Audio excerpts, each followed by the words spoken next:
প্রিয় দর্শক, বাংলা টিভির নিয়মিত আয়োজন প্রবাসী বাংলা এবং টক শোতে আপনাদের সবাইকে স্বাগত জানাচ্ছি। সঙ্গে আছি আমি আওয়াজবে। প্রিয় দর্শক, আপনারা নিশ্চয়ই জানেন যে প্রবাসী বাংলা এবং টক শোতে আমরা প্রবাসীদের স্বার্থ সংশ্লিষ্ট বিষয় নিয়ে কথা বলি। আজও তার গুরুত্বপূর্ণ একটি বিষয় নিয়ে আমরা আলোচনা করতে চাই। কুয়েতে দূতাবাস ভবন নির্মাণের জমি পেল বাংলাদেশ দূতাবাস। 4,000 স্কোয়ার মিটারের জমি পেয়েছে কুয়েত বাংলাদেশ দূতাবাসের জন্য। 3,000 স্কোয়ার মিটার একটি চামচারি ভবনের জন্য 3,000 স্কোয়ার মিটার একটি প্লট পেয়েছে এবং 1,000 মিটার জন্য অর্থাৎ বাংলাদেশ ভবনের জন্য 1,000 মিটার, অর্থাৎ টোটাল 4,000 মিটার স্কোয়ার মিটারের জমি পেয়েছে বাংলাদেশ দূতাবাস কুয়েত। এটা একটা বিনিময় চুক্তি। আপনি নিশ্চয়ই জানেন যে বাংলাদেশে কুয়েত দূতাবাসকে দেওয়া হয়েছে জমি এবং সেই বিনিময়ে কিন্তু কুয়েত বাংলাদেশকে দিল এই 4,000 স্কোয়ার মিটারের জমি। আর এই বিষয়টি নিয়ে আলোচনা করার জন্য আজকে আমরা স্টুডিওতে আমন্ত্রণ জানিয়েছি জনাব বিমল কান্তি রায়, বিশিষ্ট প্রবাসী সংগঠক। জনাব বিমল কান্তি রায়, আপনাকে স্বাগত জানাচ্ছি প্রবাসী বাংলা টক শোতে। জনাব বিমল কান্তি রায়, আমি একদম শুরুর দিকে আজকে যে টপিক নিয়ে কথা বলছিলাম যে কুয়েতে দূতাবাস ভবনের নির্মাণের জন্য জমি পেল বাংলাদেশ। 4,000 স্কোয়ার মিটারের জমি দিয়েছে কুয়েত বাংলাদেশকে। 3,000 স্কোয়ার মিটার হবে চামচারি ভবন এবং 1,000 মিটার জন্য হবে বাংলাদেশ হাউস। এই বিষয়টি আসলে আপনি কোন দৃষ্টিতে দেখছেন? কারণ যুগোপযোগী একটি বিষয় স্থাপন করলো বাংলাদেশ। কারণ এরই মধ্যে কিন্তু আপনি আরেকটি বিষয় জানেন যে কুয়েত এবং বাংলাদেশের মধ্যকার বন্ধুত্বের সম্পর্কে 50 বছর উদযাপন করেছিল কুয়েত বাংলাদেশ দূতাবাস। এই সামগ্রিক বিষয়টি আপনি কোন দৃষ্টিতে দেখছেন? ধন্যবাদ বাংলা টিভিকে এবং আমাদের সবাই প্রিয় মুখ আহমেদ জুবাইর ভাইকে। অ্যাকচুয়ালি আমি প্রথমেই ধন্যবাদ জানাইতে হয় আমাদের কুয়েতের প্রথমের আমির সাবা আল আহমেদ সাবাহকে। উনি 1974 সালে বাংলাদেশে এসেছিলেন, বাংলাদেশ সফর করেছিলেন। বাংলাদেশ এবং কুয়েতের মধ্যে সুন্দরভাবে আমাদের ভ্রাতৃত্বের বন্ধনের এই 50টি বছর অতিবাহিত করেছে বাংলাদেশ। এই 50 বছরে বাংলাদেশ 1991 সালে উপসাগরীয় যুদ্ধের পরে বাংলাদেশ কুয়েতকে সহায়তা করেছিল, জাতিসংঘের মাধ্যমে সৈন্য দিয়ে সহায়তা করেছিল। এর পরবর্তীতে বাংলাদেশের সাথে অনেক ব্যবসা বাণিজ্য চলেছিল কুয়েতের। বাংলাদেশ থেকে বিভিন্ন শ্রমিক গিয়েছেন ওখানে। বাংলাদেশের কুয়েতের যুদ্ধ পরবর্তী 91 যুদ্ধ পরবর্তীতে কুয়েত গঠনে বাংলাদেশের সৈনিক এবং বাংলাদেশিরা গুরুত্বপূর্ণ দায়িত্ব পালন করেছেন, যার প্রেক্ষিতে কুয়েত আমাদের সেই অবদানের কথা ভুলে নেই। যার প্রেক্ষিতে কুয়েত আমাদেরকে 1 খণ্ড জমি দিয়েছেন। আজকে এই জমিতেই আমাদের ভবিষ্যতে আমরা আশা করব আমাদের দূতাবাস গঠিত হবে। বাংলাদেশের যে 50 বছর যে ভ্রাতৃত্বের বন্ধন, এই বন্ধন আরো সুদৃঢ় হবে। বাংলাদেশকে যে 1 খণ্ড জমি দিয়েছেন আমাদের দূতাবাস করার জন্য, আমরা ভবিষ্যতে করব। এটা আমরা সবাই, আমাদের প্রত্যেকটা প্রবাসী বাংলাদেশীর স্বপ্ন আমাদের নিজস্ব ভূমিতে দূতাবাস হবে। ইনশাআল্লাহ আমরা আশা করব অদূর ভবিষ্যতে আমরা আমরা আমাদের নিজস্ব জমিতেই আমাদের দূতাবাস আমরা প্রতিষ্ঠিত করব। জনাব বিমলদা, আমরা যতদূর শুনেছি যে প্রাক্তন অ্যাম্বাসেডর মাননীয় রাষ্ট্রদূত আব্দুল্লাহ আল হাসান এর সময়ে আসলে এরকম একটা প্রস্তাব এই কুয়েতে বাংলাদেশ আপনার কুয়েতের আমিরকে দিয়েছিলেন বা কুয়েতের সংশ্লিষ্ট যারা দায়িত্বশীল তাদেরকে এরকম একটি প্রস্তাব দিয়েছিলেন যে বাংলাদেশের জন্য যা একটা জমি দেয়া হয়, এখানে বাংলাদেশ দূতাবাস নির্মাণ হবে। তারপর অনেক দূতাবাস এসেছেন এবং লাস্ট যেটা আমরা জেনেছি আসলে major general ex ambassador major general আসহাবউদ্দিনও কিন্তু এনে যথেষ্ট কাজ করেছিলেন এবং শতভাগ সফল হলাম আমরা এবার কুয়েতে নিযুক্ত বাংলাদেশের বর্তমান মাননীয় রাষ্ট্রদূত জনাব আশিকুজ্জামান স্যারের এই সময়টাতে। এই যে ধারাবাহিকতা, অনেক চেষ্টার পরেই কিন্তু আসলে জনাব এক্স অ্যাম্বাসেডর আব্দুল্লাহ হাসান, আমার ঠিক মনে পড়ছে না এই মুহূর্তে, আমার মনে হয় 1997 সালের ওই সময়টাতে ছিলেন বা 2000-এর দিকে। তারপর অনেক সময় পরে কিন্তু আমরা জমি পেয়েছি। আসলে ঠিকানা কত নয়, 4000 স্কোয়ার মিটারের এই জমি 3000 স্কোয়ার মিটার আপনার চান্সেরি ভবন হবে, 1000 মিটার বাংলাদেশ হাউস। তারপরে কিন্তু অনেকেই বলছেন যে শুধু তো আমরা জায়গা পেলাম, মাত্র জমি পেলাম, কিন্তু আসলে সময় কতটুকু লাগতে পারে এখানে একটা ভবন নির্মাণ এবং ওইখান থেকে দূতাবাসের কার্যক্রম শুরু হতে? অ্যাকচুয়ালি এটা তো অনেক আগের থেকেই আমাদের একটা প্রস্তাবনা চলতেছিল। আমরা কুয়েত সরকারের কাছে বারবারই আমাদের বিভিন্ন রাষ্ট্রদূতের মাধ্যমে আমরা চেয়েছিলাম এক খণ্ড জমির জন্য। বিগত দিনে আমাদের যে মাননীয় রাষ্ট্রদূত মেজর জেনারেল আশিকুজ্জামান সাহেব, উনি ওনার প্রচেষ্টা দিয়ে কুয়েত সরকারের সাথে অনেক যোগাযোগ রক্ষা করেছেন, অনেক চেষ্টার মাধ্যমে উনি সফল হয়েছেন। আমরা ওনার সফলতার জন্য ওনাকে ধন্যবাদ জানাচ্ছি আমাদের প্রবাসীদের পক্ষ থেকে। আমরা আশা করব হয়তো 5 বছরের মধ্যেই আমরা হয়তো এই এই আমাদের দূতাবাস নির্মাণে আমরা সফলতা লাভ করব। এটাতে আমাদের রাষ্ট্র যতটুকু করতে পারে, আমার মতে আমরা যারা বাংলাদেশের বিভিন্ন কেউ রাজনৈতিক, কেউ সামাজিক সংগঠন নিয়ে কাজ করছি, আমরাও হয়তো দূতাবাসের সাথে আমরা একাত্মতা প্রকাশ করে দূতাবাসের সাথেই আমরা সহযোগিতা করে আমরা আশা করব 5 বছরের আগেই আমাদের দূতাবাস আমরা প্রতিষ্ঠিত করব। আরেকটা জিনিস আপনি যেটা বলছিলাম ওই শুরুর দিকেই, যে কুয়েত এবং বাংলাদেশের বন্ধুত্বের 50 বছর উদযাপন করছে কুয়েতের বাংলাদেশ দূতাবাস। 1973 সালের দিকে 4 নভেম্বর কুয়েতের সঙ্গে বাংলাদেশের কূটনৈতিক সম্পর্ক স্থাপন হয় এবং 1974 সালের এপ্রিলে কুয়েতে বাংলাদেশ দূতাবাসের কার্যক্রম শুরু হয়। ওই সময়টা সম্পর্কে যদি একটু আলোকপাত করেন। শুরুটা যদি বলি, আমি 1973 সালের ওই দিকটাতে আসলে আমাদের প্রবাসী কিভাবে তারা আসলে এখানে এসেছিলেন কুয়েতে, তারপর প্রবাসী জীবন যাপন শুরু করলেন। অ্যাকচুয়ালি প্রথম আমরা বাংলাদেশের দূতালয় প্রতিষ্ঠার পরের থেকেই আমরা যারা প্রবাসী বাংলাদেশি ছিলাম, আমিও বিগত দিন থেকেই আমি প্রায় 35 ইয়ার্স এর মতো আমি কুয়েতে আছি। তা আমরা যেটা দেখেছি আর কি, আমাদের যে দূতাবাসগুলো অত কেউ কোন আমাদের মান্যবর রাষ্ট্রদূতেরা কেউ হয়তো প্রচেষ্টা চালিয়েছেন আমাদের বাংলাদেশিদের জন্য। অনেকেই এর মধ্যে কিছু কিছু রাষ্ট্রদূত ব্যর্থ হয়েছেন বলে আমি মনে করি। যেমন আমাদের শ্রমিকেরা, তারা হয়তো ন্যায্য তাদের যে মজুরি পায় নাই, কোথাও হয়তো কোন কোম্পানি তাদের বেতন দেয় নাই। এগুলো আমরা মনে করি যে আমাদের কিছু কিছু রাষ্ট্রদূতের ব্যর্থতাই ছিল। এবং এর পরবর্তীতে যারাই গিয়েছেন, লাস্ট পর্যায়ে গেছেন আমাদের আশিকুজ্জামান সাহেব, উনি যাওয়ার পরের থেকে আমি যেটা দেখেছি, আমাদের দূতালয়ে একটা সুন্দর একটা শৃঙ্খলা ফিরিয়ে এনেছেন তিনি। আমাদের শ্রমিকেরা এখন ভালোই আছে, আমরা এখন মোটামুটি ভালোর দিকে এগিয়ে যাচ্ছি। অদূর ভবিষ্যতে আমি আশা করব আমাদের বর্তমানে ভবিষ্যতে যিনি যাবেন আমাদের রাষ্ট্রদূত, উনিও হয়তো আমাদের প্রবাসীদেরকে নিয়ে ভালো কাজ করবেন এবং সামনে আমাদের ভালো দিনের অপেক্ষায় আমরা আছি।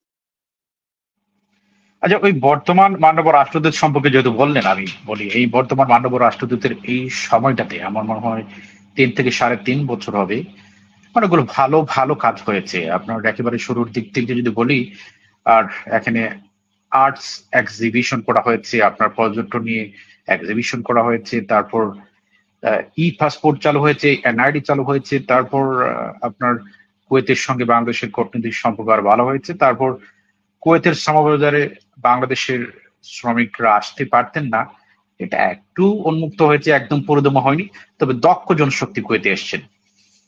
এই যে কাজগুলো হয়েছে, এটি আসলে আপনি কোন দৃষ্টিতে দেখছেন? এগুলাকে আমি অ্যাকচুয়ালি আমাদের মাননীয় রাষ্ট্রদূত আশিকুজ্জামান সাহেব যেটা করেছেন, আমি আগেও বলেছি, উনি ওনার প্রাণপণ চেষ্টা দিয়ে উনি চেষ্টা করেছেন। উনি কুয়েতের বিভিন্ন দপ্তরে উনি যোগাযোগ রেখেছেন, দক্ষ জনশক্তি নেওয়ার জন্য উনি প্রচেষ্টা করেছেন, যার প্রেক্ষিতে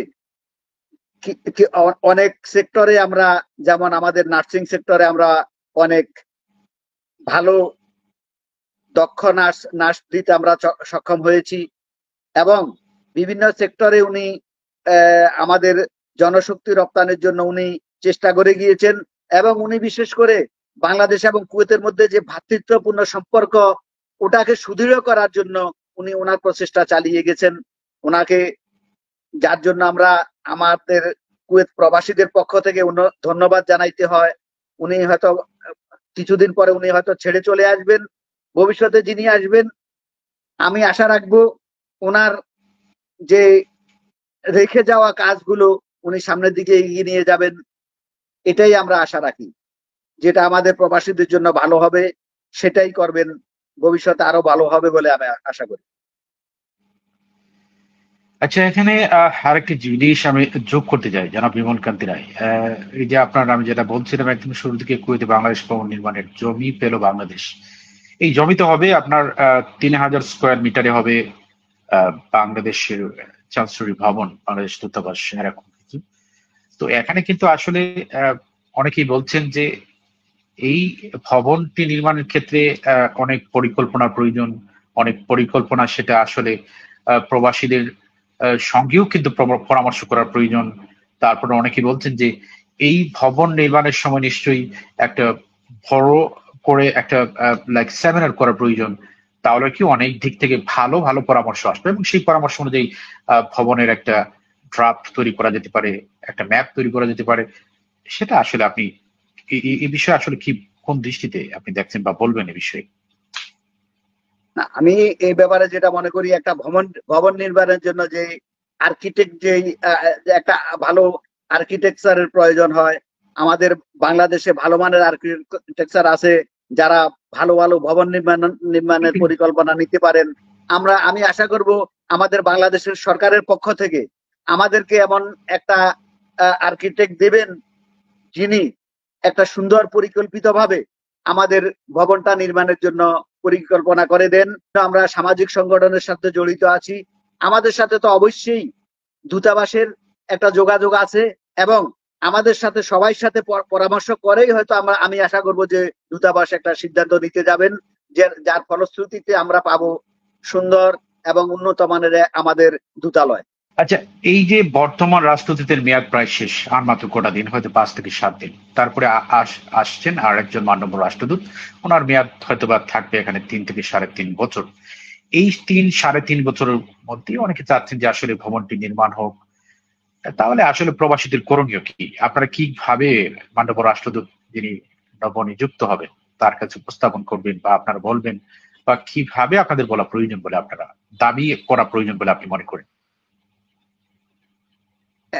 উনি উনি 3 বছর 3.5 বছর পর্যন্ত আমাদের যে মাননীয় রাষ্ট্রদূত আশিকুজ্জামান সাহেব উনি দায়িত্ব পালন করেছেন।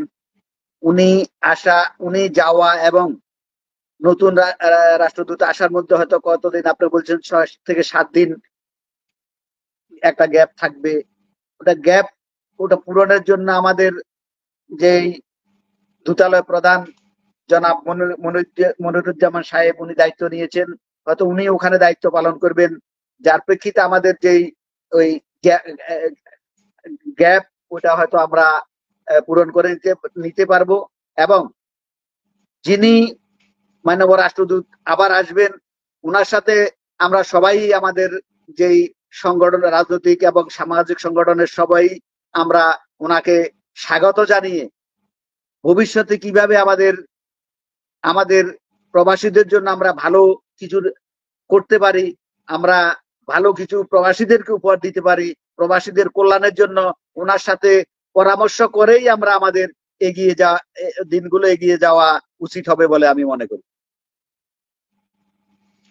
আর ওই যে আমি বলছিলাম একদম ওই দিকটাতে সময়, যে 1973 সালে, তখন সবেমাত্র বাংলাদেশ স্বাধীন হয়েছে, 2 বছর পরেই কিন্তু আসলে আমাদের প্রবাসী বাংলাদেশের আসতে শুরু করেছেন, বা বাংলাদেশ স্বাধীনের আগেও কিন্তু কুয়েতে বাঙালিরা এসেছিলেন।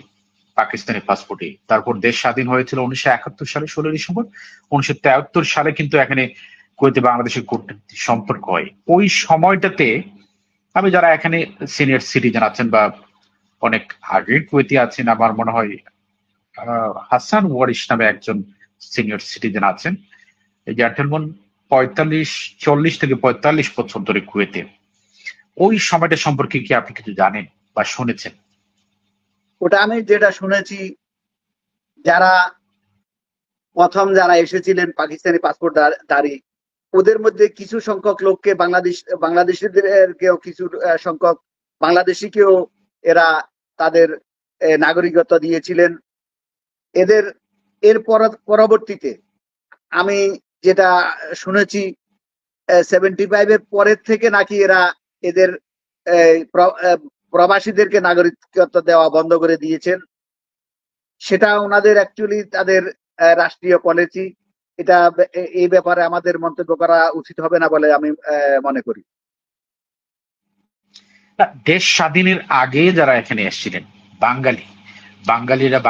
বাঙালিরা এসেছিলেন, তারা পাকিস্তানি পাসপোর্ট নিয়ে এখানে এসেছিলেন এবং ওই সময়টাতে তারা যখন কুয়েতে ছিলেন তখন কিন্তু বাংলাদেশ স্বাধীন হয়েছে। তো স্বাধীন হওয়ার পরে স্বভাবতই তারা বাংলাদেশি হয়ে গেলেন, বাংলাদেশ স্বাধীন হয়েছে। তো ওই সময়ে যারা হাসান ওয়ারিস নামের একজন সিনিয়র সিটিজেন, এখন অব্দি উনি আছেন।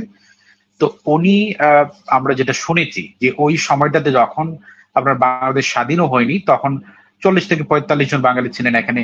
তো হাসান ওয়ারিস সাহেব সবেমাত্র বাংলাদেশ স্বাধীন হয়েছে এবং হাসান ওয়ারিস সাহেব উনি যে ফ্ল্যাটটিতে থাকতেন, ফ্ল্যাটটিতে একটা রুম ছেড়ে দিয়েছিলেন যেন এখান থেকে বাংলাদেশের দূতাবাসের কার্যক্রম গুলো সম্পন্ন করা যায়, বা এখান থেকে দূতাবাসের বা বাংলাদেশি নাগরিকের যে দূতাবাসের বিভিন্ন আনুষঙ্গিক কাজ সেগুলো যেন এখান থেকে করে যায়। ওই সময়টা সম্পর্কে বা ওই কাজ সম্পর্কে বা এই যে আমি যে বললাম এই বিষয়টি সম্পর্কে কি আপনি জানেন? যেটা আমরা জেনেছি পরবর্তীতে, আমাদের হাসান ওয়ারিস সাহেব উনি একজন সফল ব্যবসায়ী। উনি ব্যবসার সাথে সাথে আমাদের বাংলাদেশিদের উপকারের জন্য যা যা কিছু করার ছিল উনি চেষ্টা করেছেন। প্রথম যখন 1973 সালে আমাদের যে একটা সংকট ছিল, যেটা আমাদের হয়তো দূতাবাসের সংকট ছিল, যার প্রেক্ষিতে আমাদের হাসান ওয়ারিস সাহেব ওই সময়কার নামকরা একজন ব্যবসায়ী ছিলেন, যার প্রেক্ষিতে উনি চেষ্টা করেছিলেন যে আমাদের বাংলাদেশকেই দূতালয়ের জন্য সহায়তা করার জন্য উনি চেষ্টা করেছিলেন বলে আমি জেনেছি। তো আসলে এরকম যারা সিনিয়র সিটিজেন বা যারা ওই সময়টাতে বাংলাদেশের জন্য, বাংলাদেশের নাগরিকদের জন্য আসলে কিছু করেছিলেন, নিশ্চয়ই দেশের দূতাবাসে তো দায় পড়ে আসলে তাদেরকে সম্মাননা বলি বা শ্রদ্ধা করি বা এই সময়টার কথা স্মরণ করা। আপনি কি মনে করেন? আমি বলবো যারা এখানে করেছেন সিনিয়র সিটিজেন, যারা ওরা এসেছিলেন অনেক বছর আগে, এরা এখানে যখন এসেছিলেন হয়তো এখানে আজকে যে উন্নতি আমরা দেখছি কুয়েতের মধ্যে, ওই সময় কুয়েত এত উন্নত ছিল না। তাদের জীবনযাপন অনেক কষ্টসাধ্য ছিল পূর্বে, এটা আমি জেনেছি। যতটুকু আমি জেনেছি ওই সময় থেকে ওরা বাংলাদেশ কুয়েতকে ওরা কুয়েতের মধ্যেই ওদের প্রচেষ্টার মাধ্যমেই ওরা প্রতিষ্ঠিত হয়েছেন। ওই সময়কার সময় তো সময়ের সাথে সাথে কুয়েত অনেক পরিবর্তন হয়ে গেছে। ওই সময় তো জীবন ধারণ মানুষের একটু ডিফিকাল্টি ছিল, আমি যেটা শুনেছি। ওখানে 71-এর অথবা 71-72 পরের থেকে যারা গেছেন, ওই সময়কার জীবন ধারণ ওখানে খুবই কষ্টসাধ্য ছিল, যেটা আমি শুনেছি। যারা বিমল খান থেকে আমি তো বললাম রাষ্ট্র এবং দূতাবাস আসলে কিছু উচিত এরকম সিনিয়র সিটিজেনের জন্য কিছু করা, সম্মান দেওয়া বা সম্মান করা, কারণ তারা একটা সময় দেশের জন্য বাংলাদেশি নাগরিকের জন্য কিছু করেছেন। ওই সময়টাতে আসলে খুব প্রয়োজন ছিল কিছু একটা করা। তবে আপনারা যারা এখন কুয়েতে বাংলাদেশ কমিউনিটিতে আপনারা শীর্ষস্থানীয় নেতৃবৃন্দরা আছেন, আপনাদেরও তো দায়িত্ব পড়ে যে এরকম সিনিয়র সিটিজেনকে আপনারা সম্মান দেবেন। আমরা তো অবশ্যই, আমরা তো সবাইকে সম্মান করব। যারা এখানে সিনিয়র সিটিজেন, তাদেরকেও আমরা সম্মান করি। যারা দূতাবাসে আসেন, হয়তো অনেক সময় দূতাবাসের যাওয়ার পরে হয়তো আমরা যারা ওখানকার অনেকদিন আমরা বসবাস করছি, আমাদের যে ধরনের ধ্যান ধারণা কুয়েত সম্পর্কে যতটুকু আমরা জেনেছি, আপনিও তো অনেক দিনেই বসবাস করছেন কুয়েতে, আপনার যে ধ্যান ধারণা, আপনিও অনেক কিছু কুয়েতের সম্বন্ধে জানেন। জীবনযাপন করছি, আমাদের অনেক ধারণা আছে কুয়েত সম্পর্কে। এবং যে সমস্ত প্রথম থেকে শুরু থেকে যে রাষ্ট্রদূত, মান্যবর রাষ্ট্রদূতেরা গিয়েছিলেন, তারা হয়তো কেউ বাংলাদেশি কমিউনিটির সাথে সংযোগ রেখেছিলেন। যারা সংযোগ রেখেছিলেন তারা কুয়েত সম্পর্কে অনেক কিছু জানতে পেরেছিলেন, যেটা তাদের চলার পথের একটা সাথী হয়ে দাঁড়িয়েছিল। ওরাও ওই অ্যাডভাইস গুলা নিয়ে, ওই পরামর্শ গুলা নিয়ে, আমাদের পরামর্শ গুলা নিয়েই তারা হয়তো সাকসেস হয়েছিলেন। যারা হয়তো অনেক রাষ্ট্রদূত মনে করেছিলেন হয়তো সিনিয়র সিটিজেন, সিনিয়র যারা সমাজকে নিয়ে কাজ করে, তাদের সাথে আলোচনার কোনো প্রয়োজন নাই, তারা হয়তো অনেক সময় করেও নাই। কিন্তু আমরা আমাদের পক্ষ থেকে আমরা সবসময় প্রত্যেক রাষ্ট্রদূতকে আমরা সাধুবাদ জানিয়েছি। আমরা আমাদের সহযোগিতার সকল হাত আমরা উন্মুক্ত করে দিয়েছি একমাত্র আমাদের প্রবাসী বাংলাদেশিদের জন্য। জনাব বিমল কান্তি রায়, একদম শেষের দিকে আমরা শেষ যে বিষয়টি জানতে চাই, কুয়েতের দূতাবাস ভবনের নির্মাণের জন্য আসলে বাংলাদেশ জমি পেয়েছে 4000 স্কোয়ার মিটারের। আমাদের কুয়েত প্রবাসী বাংলাদেশেরা আছেন প্রায় 3.5 লক্ষ। এই প্রবাসীরা আসলে এই বিষয়টি কিভাবে নিচ্ছেন, কোন দৃষ্টিতে দেখছেন? অ্যাকচুয়ালি বাংলাদেশের 50 বছর পূর্তি হওয়ার পর বাংলাদেশ তাদের কাঙ্ক্ষিত এক টুকরো জমি পেয়েছেন। এটা হয়তো আমাদের বাংলাদেশিদের মধ্যে অনেকেই জানা নাই। যারা আমরা হয়তো সামাজিক সংগঠনের সাথে জড়িত, রাজনীতির সাথে জড়িত, আমরা হয়তো কিছু লোক জানতে পেরেছি। আমাদের যে সমস্ত ভাইয়েরা আছেন, বিভিন্ন কোম্পানিতে আছেন, বিভিন্ন সেক্টরে কর্মরত আছেন, আমরা অবশ্যই এই খুশির খবর তাদেরকে আমাদের মাধ্যমে জানিয়ে দেওয়া উচিত হবে। এবং আমি তো আশা করব আমাদের প্রত্যেকটা নাগরিক, প্রত্যেকটা প্রবাসী ওখানকার, ওরা অবশ্যই খুশি হবেন যে এতদিন আমরা একটার পর একটা জায়গা আমরা স্থান পরিবর্তন করেছি আমাদের দূতাবাসের জন্য। এক জায়গা থেকে আমরা অন্য জায়গায় গিয়েছি। প্রত্যেকটা প্রবাসীরই দূতালয়ের মধ্যে অনেকেই প্রয়োজনীয় কাজ থাকে। এখন তো আরো কাজের পরিমাণ বেড়ে গেছে, যেহেতু আমাদের ভোটার আইডি ওখান থেকে বনতে আছে, আমাদের পাসপোর্ট গুলা বনতেছে এখন। সুতরাং আমাদের যে একটা স্থায়ী যদি আমরা জায়গা আমরা এখন পেয়েছি বর্তমানে, বিগত দিনে আমরা পাই নাই, যার প্রেক্ষিতে আমরা এক স্থানের পর অন্য স্থান আমরা পরিবর্তন করতে বাধ্য হয়েছি আমাদের দূতালয়ের জন্য। এখন ভবিষ্যতে এই কথা শুনে আমার প্রত্যেকটা প্রবাসী ভাইই খুশি হবেন, যেটা আমরা আমাদের জায়গাতেই আমরা আমাদের দূতালয় স্থাপন করব, যেটা স্থায়ীভাবে বাংলাদেশ এবং কুয়েতের সাথে যতদিন সম্পর্ক থাকবে, আমাদের দূতাবাসও ততদিনেই থাকবে ওখানে। জি জনাব বিমল কান্তি রায়, কুয়েতে দূতাবাস ভবন নির্মাণের জন্য জমি বলে বাংলাদেশ দূতাবাস 4000 স্কোয়ার মিটারের জমি পেয়েছে। 3000 স্কোয়ার মিটারে হবে দূতাবাসের চান্সেল ভবন এবং 1000 মিটার হবে বাংলাদেশ হাউস। এই অর্জনটি, এই প্রাপ্তিটি ঘটেছে যখন আসলে কুয়েতের সঙ্গে বন্ধুত্বের 50 বছর চলছে। প্রিয় দর্শক, এই বিষয়টি নিয়ে আলোচনা করছিলাম এবং এই বিষয়ে আলোচনায় যোগ দিয়েছিলেন জনাব বিমল কান্তি রায়, কুয়েতি প্রবাসী বিশিষ্ট সংগঠক। জনাব বিমল কান্তি রায়, আপনাকে অসংখ্য ধন্যবাদ। প্রিয় দর্শক, এতক্ষণ ধরে আপনারা যারা এই অনুষ্ঠানে দেখছেন, আপনাদের সবাইকে অসংখ্য ধন্যবাদ।